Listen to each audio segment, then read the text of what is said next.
Microsoft এজে prompt master pro কীভাবে use করবেন সেটি আমরা দেখে নিই। প্রথমে এখানে আসার পরে গেট বাটনে ক্লিক করব। আমরা গেট বাটনে ক্লিক করলে অ্যাড এক্সটেনশন, এখানে এক্সটেনশনটি অ্যাড হয়ে গেল। ভিউ এক্সটেনশন দিয়ে আমরা এটা জাস্ট পিন করে নেব। এখানে পিন বাটনে ক্লিক করব, এখানে পিন হয়ে যাবে। তো এটি দিয়ে কাজ করতে গেলে আমাদের প্রথমত এপিআই কি সেট করে নিতে হবে, কারণ এটি এপিআইয়ের মাধ্যমে রান হয়। এখানে আমরা দুইটা এপিআই কি সিস্টেম রেখেছি, একটা হচ্ছে জিমিনি এপিআই কি, আরেকটি হচ্ছে গোরক এপিআই কি। প্রথমে আপনি যদি যে কোনো ইমেজ থেকে প্রম্পট জেনারেট করতে চান, সেক্ষেত্রে আপনাকে প্রথমে এখানে এপিআই কি অ্যাড করতে হবে। এপিআই কি অ্যাড করার জন্য গেট কি যে বাটনটা আছে, এই বাটনটা ক্লিক করলে যেখান থেকে আমরা এপিআই কি সেট করব সেখানে নিয়ে যাবে সেই পেজে। সেখান থেকে এপিআই কি নিয়ে এসে এখানে আমরা সেট করলে আমরা কাজ শুরু করে দিতে পারবো। সেখানে যাওয়ার আগে আরও একটা বিষয় দেখি, সেটা হচ্ছে আপনি এখানে একাধিক এপিআই কি বসাতে পারবেন। তো আমি প্রথমে দেখাবো হচ্ছে জিমিনি এপিআই কি কীভাবে বসাবেন এখানে। তো সেজন্য আমি যদি এখানে ক্লিক করি, ক্লিক করার পরে দেখেন এইখানে আপনার যদি কোনো লগ ইন করা না থাকে, আমার লগ ইন করা ছিল, তারপর আমি লগ আউট করে দিয়েছি আপনাদের দেখানোর জন্য। যদি লগ ইন করা না থাকে সেক্ষেত্রে এখানে আপনি একটু কষ্ট করে লগ ইন করে নেবেন। আমি এটি লগ ইন করে নিলাম। এখন আমাকে এপিআই কির পেজে নিয়ে আসছে, এখান থেকে মূলত আমাদের এপিআই কিটা জেনারেট করতে হবে। তো আমি এখানে জাস্ট ক্রিয়েট এপিআই কিতে ক্লিক করব। এখানে আমি জাস্ট ক্রিয়েটে ক্লিক করব। আমার অলরেডি এপিআই কি ক্রিয়েট হয়ে গেছে। এখানে দেখেন আমি এইখানে কপি বাটনে ক্লিক করব, এখানে এপিআই কি পেস্ট করব, সেভ করব। একটা এপিআই কি দিছি, টোটাল একটা এপিআই কি অ্যাক্টিভ আছে, আর যদি ইনঅ্যাক্টিভ থাকে বা ইনভ্যালিড থাকে তখন সেটি এখানে দেখাবে, শো করবে। তো এইরকমভাবে আমার যেহেতু এখানে আগের আরও কিছু এপিআই কি দেওয়া আছে, ওগুলো আমি একটু অ্যাড করে দেখি মূলত এগুলো কী কাজ করে। তো আমি এখানে টোটাল 4টা এপিআই কি দিলাম এবং 4টাই অ্যাক্টিভ আছে। এখন আমি যদি এখান থেকে গ্রোক এপিআই কি নিতে চাই বা গ্রোক এপিআই কিতে যেতে চাই, সেক্ষেত্রে সেমভাবে আমাকে এখানে গেট কিতে ক্লিক করতে হবে। গ্রোকের যে এপিআই কির পেজ আছে আমাকে সেই পেজটাতে নিয়ে আসবে। আমি এখান থেকে জাস্ট লগ ইন করে নিই একটু। হ্যাঁ, আমার অলরেডি লগ ইন হয়ে গেছে। এখানে আপনি জাস্ট এখানে ক্লিক করবেন ক্রিয়েট এপিআই কি। আমি জাস্ট একটা নাম দিয়ে দিলাম। এখানে দেখেন আমার অলরেডি একটা এপিআই কি ক্রিয়েট হয়ে গেছে। আমি এখানে জাস্ট কপি ক্লিক করব, ডান। এপিআই কি গ্রোক এপিআই কি যেটা আছে আমি যদি এখানে দিই, কন্ট্রোল ভি দিয়ে পেস্ট করলাম এবং সেভ এপিআই কি দিলাম। এখন বাকি যে ফিচারগুলো আছে এগুলোর সাথে আপনাদের জাস্ট একটু পরিচয় করিয়ে দিই। আমাদের কী কী ফিচারগুলো আছে এখানে। প্রথমে আমাদের আসবে সিটিংসের ভিতরে আছে এখানে হবার বাটনটা নিয়ে একটু পরে আলোচনা করছি। তারপর আছে প্রম্পট স্টাইল। আমরা যদি এখানে আসি, আমরা এখানে 6টা স্টাইলে প্রম্পট নিতে পারছি।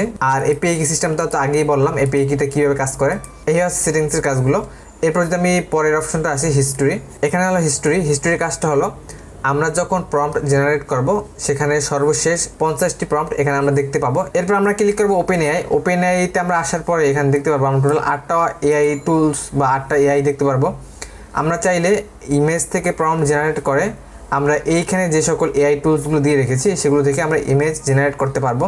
যদি আপনাদের এই জায়গাগুলোর সাবস্ক্রিপশন না থাকে তাহলে আপনি এখান থেকে জাস্ট ক্লিক করে ইমেজ জেনারেট করতে পারবেন। ওকে, এবার আমরা প্রম্পট কীভাবে জেনারেট করবো সেই বিষয়টা দেখি। সেটা হচ্ছে আমি যদি কোনো ইমেজের প্রম্পট জেনারেট করতে চাই, দেখেন আমি যদি মাউস নিয়ে আসি কোনো ইমেজের উপরে, দেখেন তাহলে কিন্তু উপরে একটা হবার বাটন আসে। এখানে ক্লিক করলে আমাদের প্রম্পট জেনারেট হয়ে যায় অটোমেটিকভাবে। আমি যদি এটা আপনাদের আরেকটু দেখাই, সেটা হচ্ছে আমি যদি এখানে আমার আইকনে ক্লিক করি, আইকনে ক্লিক করার সাথে সাথে দেখেন এখানে হবার বাটন আছে একটা। হবার বাটনটা যদি অন থাকে তাহলে আপনি এই অপশনটি পাবেন, আর যদি দেখেন হবার বাটনটা অফ থাকে, অফ করলাম, এখন কিন্তু এই অপশনটি আপনি পাবেন না।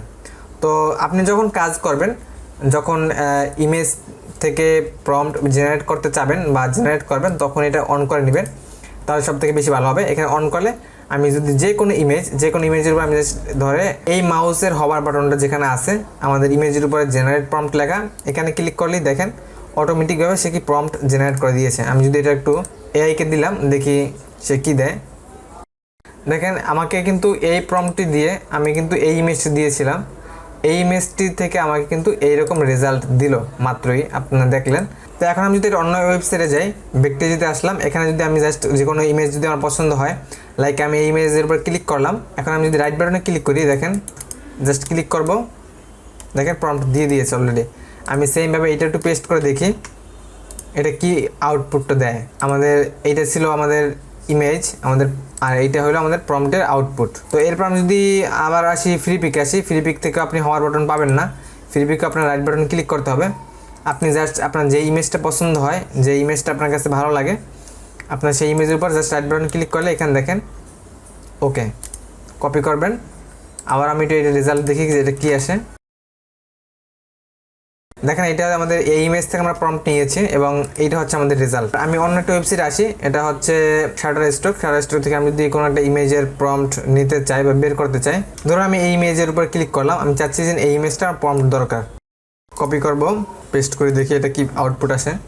এই হচ্ছে আমাদের আউটপুট। আমি যদি ইমেজটা দেখি, দেখেন এই হচ্ছে আমার ইমেজ, এই হচ্ছে আমার আউটপুট। আচ্ছা, এরপর আমরা অন্য একটা ওয়েবসাইট দেখি।